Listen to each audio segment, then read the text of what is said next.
Alright, I'm back. And we'll be looking at Wendy's. NASDAQ, WEN ticker.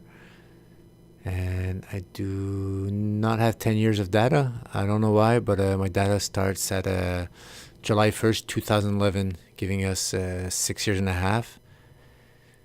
With no further ado, let's see what we have here with Wendy's. Start out by trying to draw my support and resistance. Try to identify the main theme, the main pattern. And then I'll zoom in on more current action. See this right there? That's another example of how the chart morphs.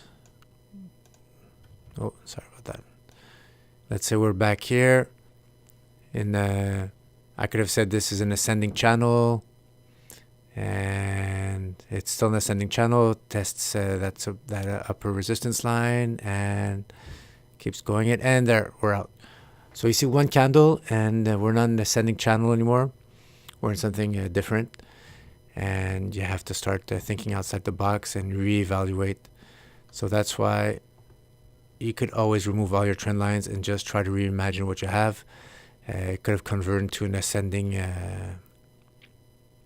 rising wedge, falling wedge. You know, it's just patterns that tend to roll on to other ones. Not like that, but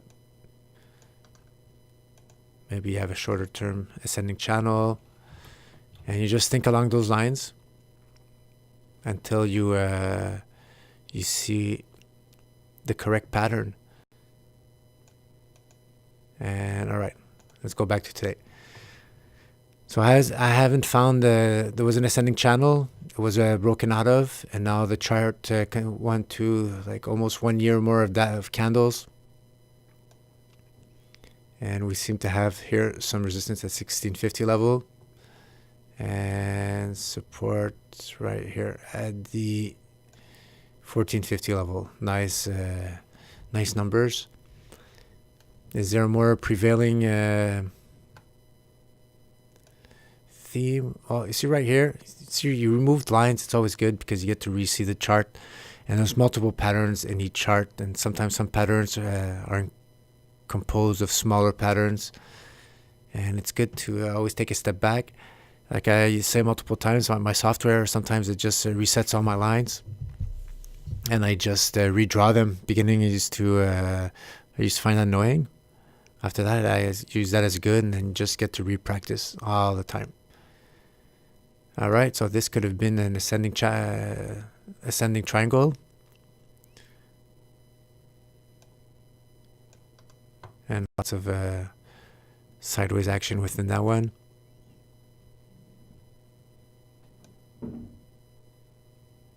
Go. This would have been the target. Hard to play on the monthly candle because the breakout happened, yet you'd have to wait for the monthly close. But this is your risk.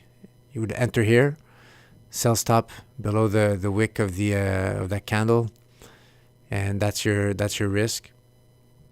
And the reward, well, it's not even half of it or half of that candle, so that'd be you wouldn't go in it.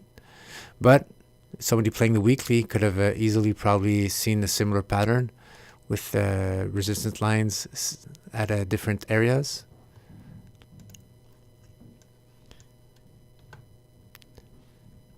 And you would have had a playable breakout.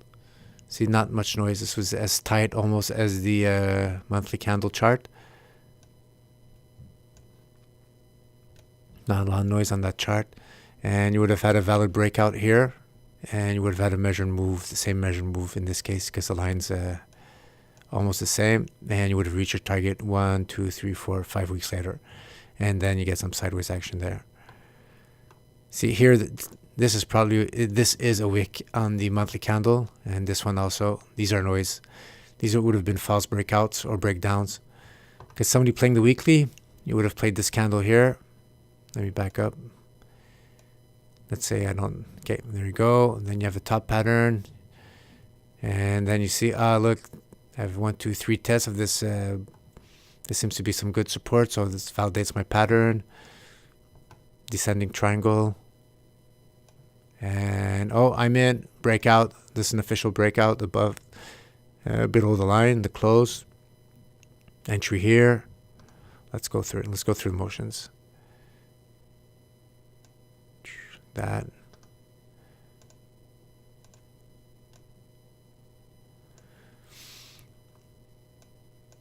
Below the breakdown line, close, enter here, sell stop on top, target all the way down here. Right here. Here's your think go.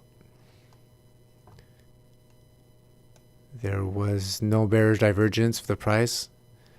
And the only thing here that could have worried me was the wall here. Previous resistance turns support. I know the official target is right down here, but there's a risk of congestion here. That your momentum gets gobbled up by all this support turn resistance right there. So that's the only drawback because of that zone that's interfering me to reach my target. I would have rather that to be lower down and just a few candles going up with the least path of least resistance. And moving on. And the price action reverts and you're triggered out in the following week. And then you're back in your top formation. So that's what happens with these possible whipsaws. Same here. Now the chart morphed. And this could be just a ranging. Could have had more tests here. You could have got greedy and played it. You would have had a nice breakout candle here. And no divergence there. No divergence there. And only divergence with the top here. So take what you must. If you want to play it, your subconscious probably would have had you say, you would have omitted that one. Human nature, we can't, it's always there, right? We're going to say humans until we're not. And you could have just probably ignored that and found a reason just not to respect that divergence. But other than that, and also you have 5 years worth of data. Let's go on the monthly just to see if there's my concept of the wall, like some noise, some congestion area that we might reach, and not even on the daily. So you could have been convinced this would have been a breakout. That's why you have risk and money management protocols, because the price action on the weekly, as you saw, went back in and you would have lost, you would have been triggered out. On the monthly, well, this would have not been a breakout because you would have had this candle here and the close is under that $1650 line, the monthly close. That would have saved you. That's the properties I always talk about. The noise removes all that noise. Very important. And that's where we are with Wendy's. What I could do now, this looks pretty easy. We have a nice range. Either, I had my arrow here. Either a target right there, or let me add the other possible move, and that's a target at 1850. Set my alerts at the 1650 level. And set my alert at the 1450 level for an eventual breakdown, if that's the case. I'm not attached to Wendy's. I know they're in fast food. I don't eat fast food. But anyways, stuff like that, people could say, you always have to buy food. There's always can't go down. Well, I do not care at all. This is what I see. These are the possibilities, either up or down, but not until the pattern validates itself with a confirmed breakout, with a close above the breakout or breakdown line. As simple as that. Could come back to it, check to see if there's some bearish divergence, or else I'm going to be ready to rock and roll with Wendy's. All right. Just to show you guys a little fast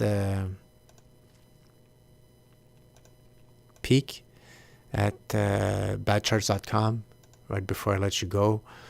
There's my home, how to, in case I don't cover some stuff. It's all related with links, clickable links, I see my wildest consideration, and that might even spawn onto another.